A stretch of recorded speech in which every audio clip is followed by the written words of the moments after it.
Welcome to Season 8 of Radio Free 501c, brought to you by Rogue Tulips Consulting. Don't forget to subscribe or follow us. We're in Season 8 and we still have a lot to talk about. Radio Free 501c is supported by USAE News, the weekly community newspaper of Association CVBs and hotels. Learn more at usaenews.com. He's back. It's one of my favorite guests and probably one of yours too. It's Michael Butera from Association Activision. He's here to talk with us about how to focus your strategic thinking. This is a good one, folks. It's Monday, January 26, 2026.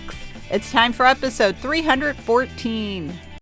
Hey, and welcome to this week's edition of Radio Free 501c, one of the longer running podcasts for the association community and all of the nonprofit management community. Wherever you are on this big, beautiful planet, I hope you're having a great day. I'm your host, Cecilia Sepp. I'm the principal and founder of Rogue Tulips Consulting, one of the supporters of this podcast, as well as our partner, USAE News. You can learn more about USAE News at usaenews.com, and we want to thank them for their support throughout the year. Now, we have been thinking a lot about thinking here at Rogue Tulips, which is one of the things we do. So if you're thinking about following us or subscribing, please take a moment and do that, because we are well past 300 episodes and we still have a lot to talk about. So today we are welcoming back somebody who hasn't been here for a while, but he still holds the record for most appearances on Radio Free 501c, and that is my good friend, Michael Butera.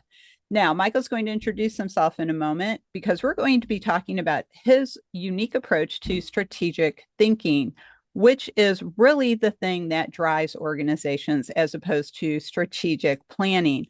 So we're going to get into that in a moment. He's going to discuss his focus approach. But before we do that, Michael, it's so great to have you back, and you're still the record holder. Would you like to say hello to the audience and tell us a little about yourself? Thank you very much, Cecilia. Welcome to everybody, and a special thank you to you and Rogue's Tulips for all the work that you do for our community. I am the founder of Association Activision, a boutique consultancy. Its primarily work is in helping people think about what's next and how do we get there and what do we do about it. I do executive coaching, strategic development and facilitation, and of course, keynote speeches. And I'm always happy to be on Radio Free 501c. Well, that's great. And Michael, you and I, we have been working together off and on for a number of years now. And our most recent endeavor is our Lead Forward Initiative program that's part of Rogue Tulips Education. And you are the main course designer and one of the facilitators for our course, Adaptive Leadership. Would you like to share a few comments about that course and why you think it's important? Yes, that's a wonderful point that you just made. First of all, I'm pleased to be in collaboration with you in putting the program together. What's really important about the whole idea of Lead Forward is that we need to start our thinking about what is to be, not about what we are in our long history and traditions that have stuck with the community for over 100 years. The great part about the program is what it really does is give you an opportunity to personally grow in terms of your ability to adapt in this new social environment that we find ourselves, and at the same time, help your association, your organization grow and build its capacity to do the kind of new thinking that's necessary here in the 21st century. So I'm very happy that you mentioned the program, and I hope people will go to the Rogue Tulip site and take a strong look at it and maybe sign up for the course. Yes, and that's a great overview of this course, which is, I think it's a great course because I got to help edit it and get it ready to go. But adaptive leadership is also part of our CAE body of knowledge, so it can help with that. So your whole staff could benefit from it. The most important thing, I think, is it offers 21st century convenience. And that is a self-guided course that provides you a lot of tools, but you also get real-time one-on-one conversations with both of the course facilitators, Cheryl Ronk, who is the co-facilitator, and Michael, of course. So check that out. You can go to the roadtulips.com education page. Now, since we're starting to sound a little too commercially, I want to dig into the subject matter here because strategic thinking is really the thing we need in the 21st century. And we see a lot of uh, we'll say tension, disparities, people feeling uncertain, a lot of fear. I was reading the Edelman Communications report on trust earlier this month, and they said this is now the year of insularity, where people are drawing in either to themselves or into groups. And so, what we need is trust to build the bridges. So, one of the things we can do is use focus. And that is where we come to your great outline here, Michael. So, would you like to walk us through what focus stands for? And then we can talk about each segment of that. Happy to do it. So the focus framework is, really quite simple. Think of focus, Focus, and let's put a word to each one of them. So for F, we're going to talk about foresight. For O, we're going to talk about observation. For C, we're going to talk about collaboration. For U, we're going to talk about understanding. And last, S stands for synthesis, how we bring it together and make it actionable. So we can go into each one of them and take a look at why that's important to the way we think in this new environment that is the 21st century. After all, we're a quarter way through a whole new century. That's It's right. time we start thinking about what's next instead of what has always been. And it is hard to let go of the past. It's hard to move forward. And we all know that as individuals and organizations, we all kind of struggle with that. But we just have to make a choice to be different and think differently. Now, you and I were both part of the working group with Jeff DeCania on his Future of Association Boards report that he came out with, and then the action plan, which was also supported by Remembers, a software company that supports associations. So when we think about the future of association boards, I think that's where focus comes in very useful. So when you talk about foresight, Michael, could you explain a little bit about that from your perspective?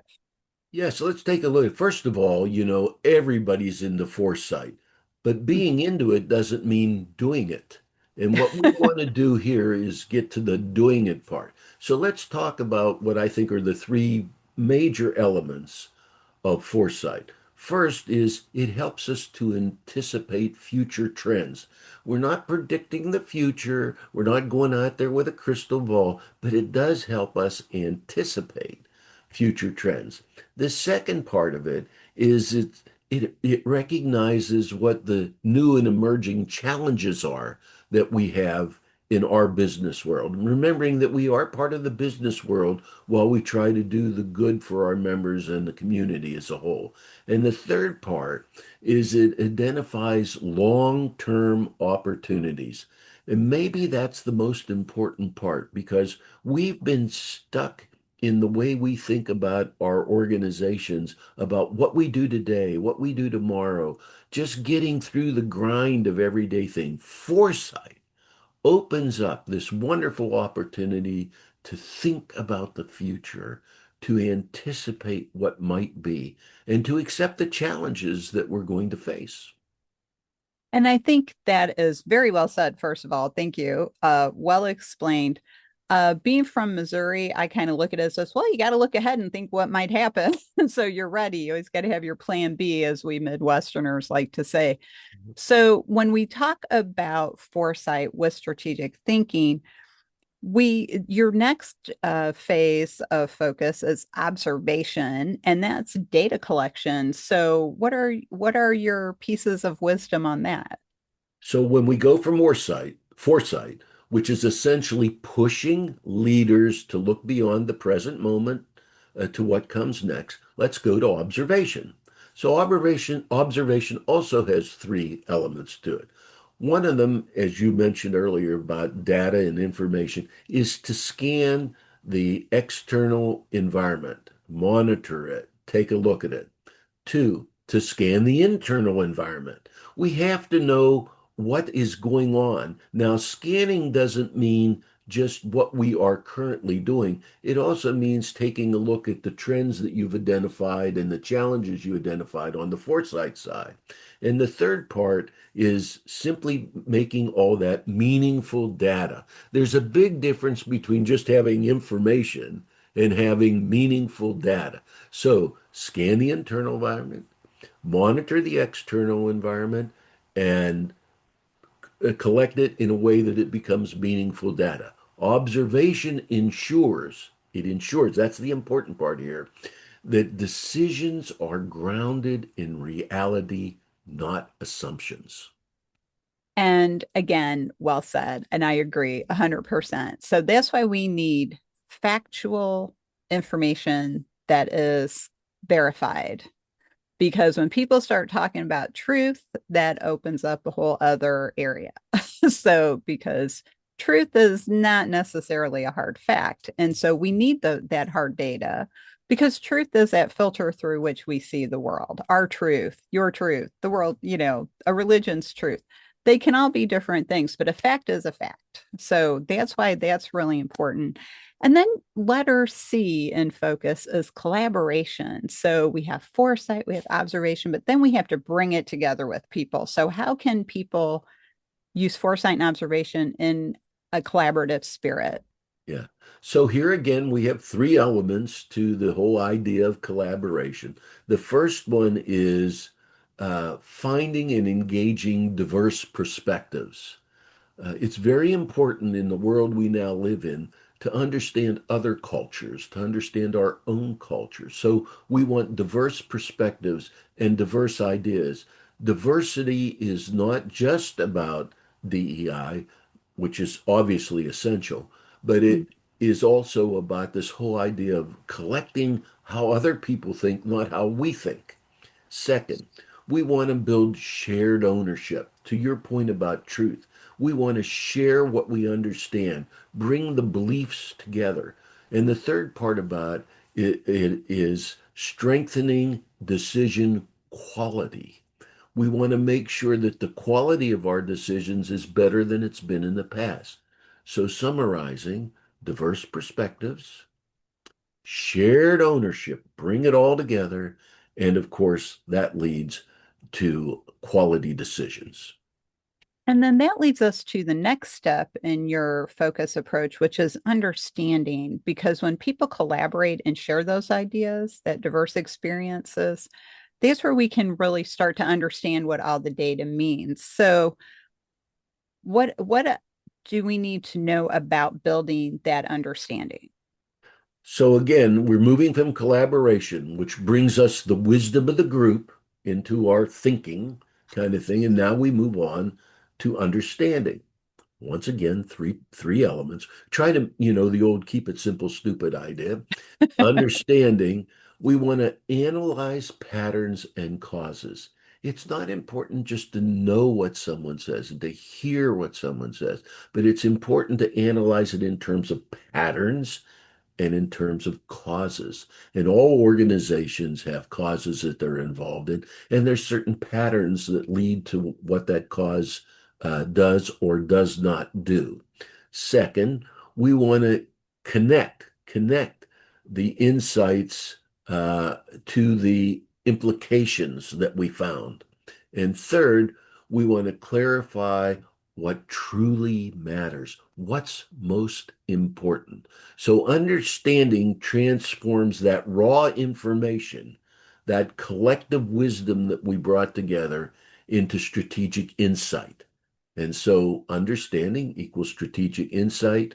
Again, we're now in the process of building a better, stronger, more capable organization in the way we think. A lot of this is between our ears. Mhm. Yeah, that's true. It is our mindset and it is the way we think. And I know that the world seems very scary right now. It seems very unsettled, but we are creating the world with our mindset and our approach. And what I have seen happening is the world is falling away. So it's very much the way I'll use the old butterfly cliche here.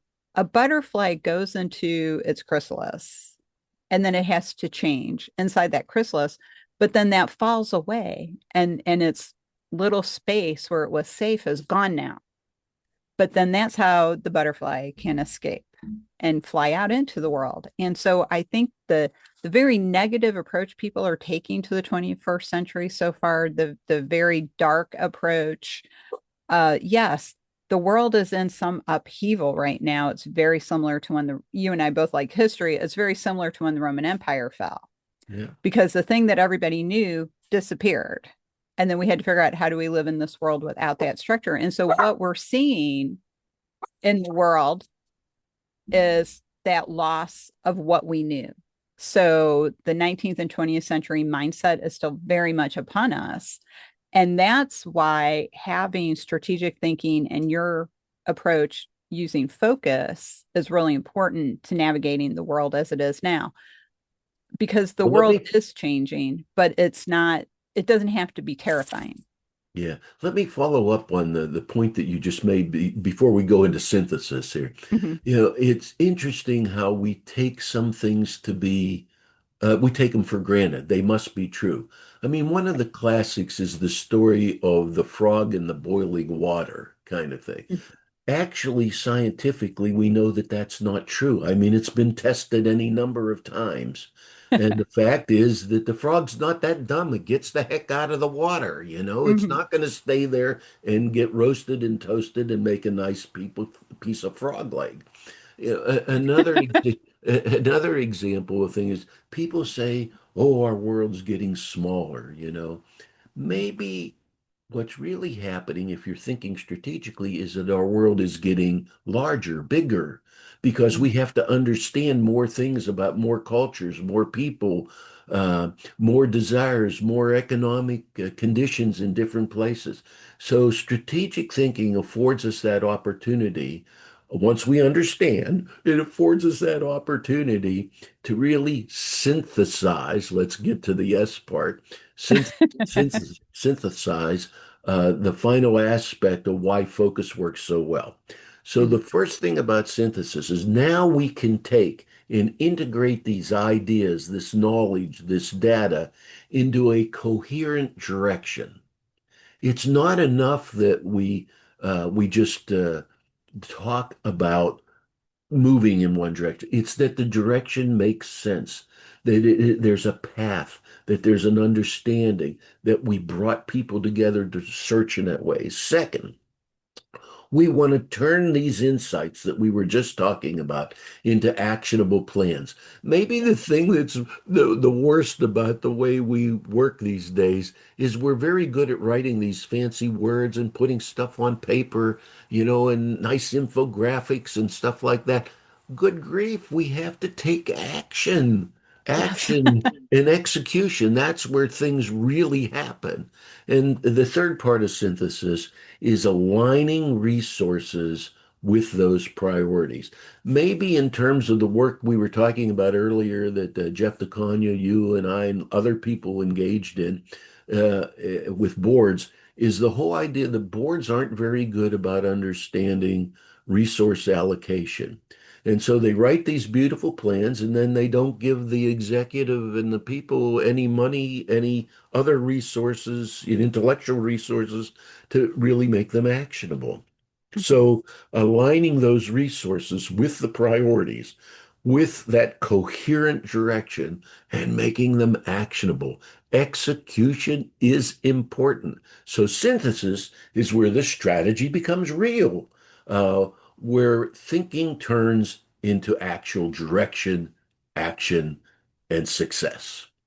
And that's where you can come up with that plan that everybody talks about strategic plans, but I don't think there is a really good understanding in our profession of what that actually means. So Well, you if have I may, facility. I'm sorry I interrupted you, but I was going to say on this idea of plans, Mm, an awful lot of strategic plans, if you're thinking about them, they're not strategic. mm-mm. And worse than that, is we put them on a piece of paper and they are shelved because the collaboration part never really happened. They're put together in one day often, without the kind of a deep thought and understanding that the focus idea brings to us. And that's why, we were talking a little bit earlier about the Leading Forward initiative, and that's the same element there. We have to learn to adapt to the conditions that exist, to build the understanding, to bring people together, to be good observers, and to search for what the future challenges and opportunities provide for us, i.e., focus. Yes. And I think this is a great approach because it's easy to remember and it covers all the different things we need to do as we're trying to lead any organization, whether it's a for-profit or a nonprofit. We need to think about all these things all the time. And one of the problems I see in the association community specifically, out of the whole nonprofit community at large, is there's always a reason why we can't do something, but not a reason why we can do something, or let's try it and see what happens. And too many conversations go that way. So I remember a conversation I was having recently in a networking group where people are talking about event planning and, oh, it's so awful. The hotels are charging us so much money. And I kept throwing out ideas, and every single one of those ideas got shot down because everybody's really good at finding an obstacle to moving forward, why we can't go forward, but we're not in that mindset of using focus for strategy implementation. And you are 100% right on that. Strategy doesn't matter if it's not implemented, Exactly because right. the whole point of a strategic plan is mission fulfillment.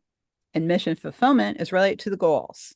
And so that's why we need to have a plan. And I really, for many years, have thought we need to quit calling them strategic plans and we need to start calling them something else, mission fulfillment plan or goal achievement plan or something like that, because that's really what we need. We need to act because all the data in the world, all the conversations in the world are meaningless if you do not do something with it. And I think that's really where focus, your approach, focus, and strategic thinking are always important, but they're more important than ever right now because the mindset of the world has not caught up to the world we're actually living in. So You know, we you still Yeah, go ahead. Oh, go ahead, Michael. I was going to say you made another interesting point. You talked about we can't do that, or we tried that, or we did that. There's something about the human experience where negativity uh, seems to overcome the idea of possibility. Mhm. And, in the news media, there's a phrase, if I'm If it trying bleeds, it if it, leads. yeah, if it stinks, if it leads, it stinks, kind of thing. Yeah. And we have to get out of the negative. It isn't that we don't understand it. It isn't that we shouldn't recognize it. It's that we have to take steps forward. Mhm. It's you and I both love history, as I think we said a little bit earlier. History is a great teacher. There's no doubt about it. But you can't wallow in what it was because every day there's new history being made. That's So right. what we have to do is learn from those experiences. That's why we have history. We want to learn from them. What went well, what didn't go well, what the patterns were, what the cause was at the time.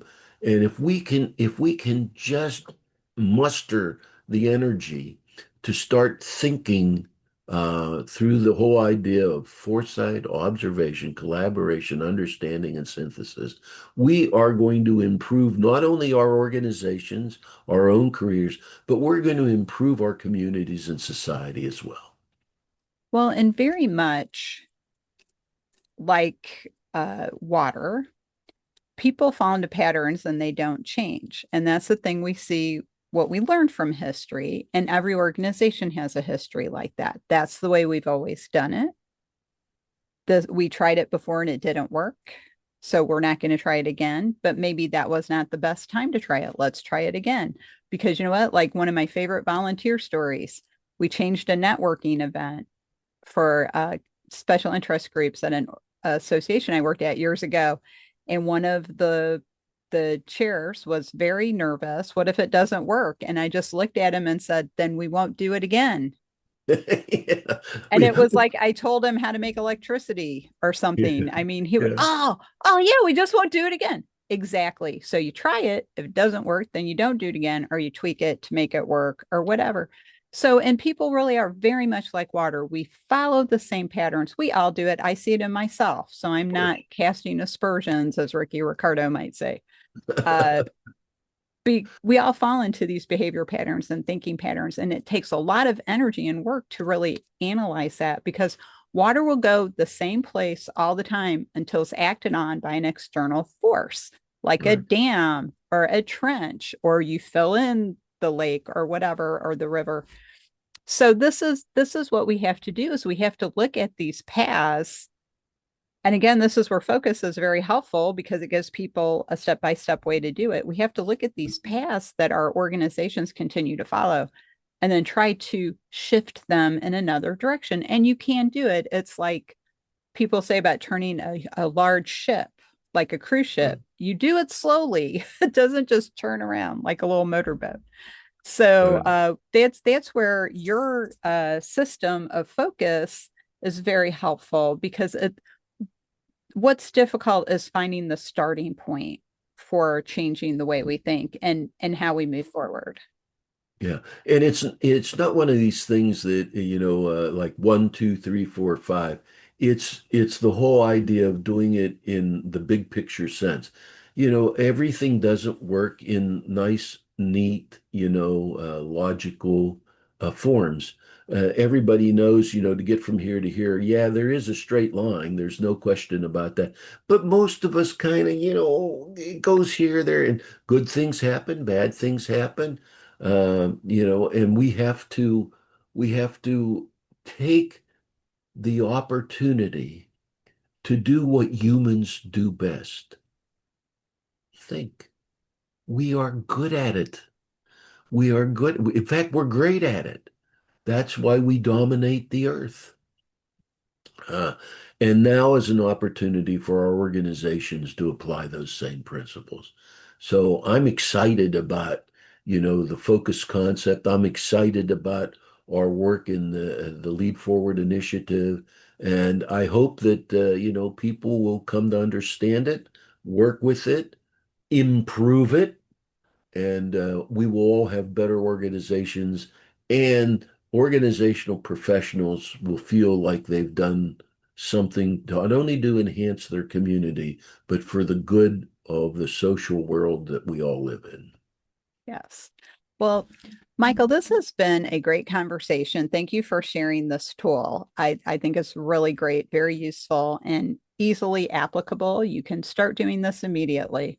So, as you know, since you do hold the record for most appearances on the podcast, I like to ask my guests, what is the one thought you'd like the audience to take away today, and how can they get in touch with you if they'd like to talk with you some more?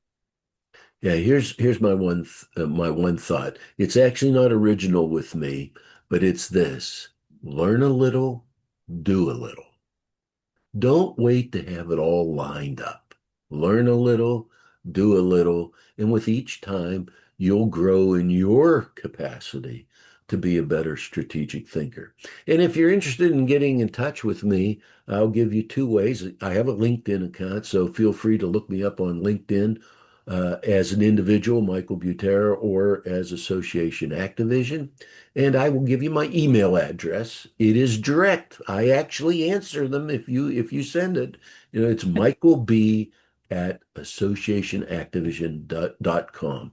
And to you, Cecilia, I want to thank you for another opportunity to share with our community the great work that we can all do together, and the great work that you're doing by presenting this through Radio Free 501c3. Oh, well, thank you, Michael. And Radio Free 501c is for the entire nonprofit community, whether you're an association, a foundation, a charity, or some other organization. This is for you. We like to feature new voices and new ideas and new approaches like this one. So thanks again for joining me, Michael. My pleasure. And I meant to say C, not C3. So, It's a common mistake. A lot well, of it's that 300 that gets me, you know. yeah. I know it's like the Spartans, right? I'm fighting off the bad ideas in Thermopylae, I guess. Cheers. Thanks So very much, Cecilia. thank you, Michael. And we have to go rogue for now, but we'll be back next time with another exciting episode. So if you haven't already, while you've been listening to this episode, followed us or subscribed on your favorite service, please do, because we have so much more to talk about. If you'd like to learn more about Rogue Tulips Consulting and what we can do for you and help move your organization forward into thinking differently and seeing some great outcomes and results, check out our website, roguetulips.com. Visit our services page and see some of the specific things we work on. But we're always happy to have a conversation if you need help with a unique project. If you're interested in watching more podcast episodes and sharing this one featuring Michael with your friends and colleagues, go to our podcast page. You can find all of our episodes there and get caught up. We've had a lot of great conversations, as I've said, so I'm sure you'll find something of interest. If you are interested in learning more about ethics or you're getting ready for the CAE exam, check out our education page. You can learn more about our courses there and what dates they are opening. Our CAE prep course and study group for spring 2026 starts February 11th and 12th. So if you're interested, check that page out right now. Also, that is the page, our education page is where you can find more about the Lead Forward initiative and our first course offering, Adaptive Leadership. So go there, learn more about the course, learn more about Michael and Cheryl, and see if it's of interest to you.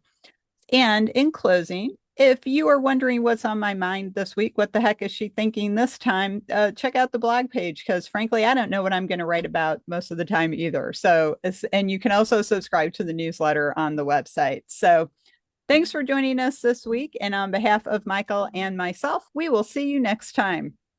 That's it for this week. I hope you really loved this episode as much as I did. Thanks for listening. Learn more about how our experience and knowledge at Rogue Tulips can give your organization the strategic edge to reach its goals. Check out our website at roguetulips.com. We'd love to talk with you and see how we can work together.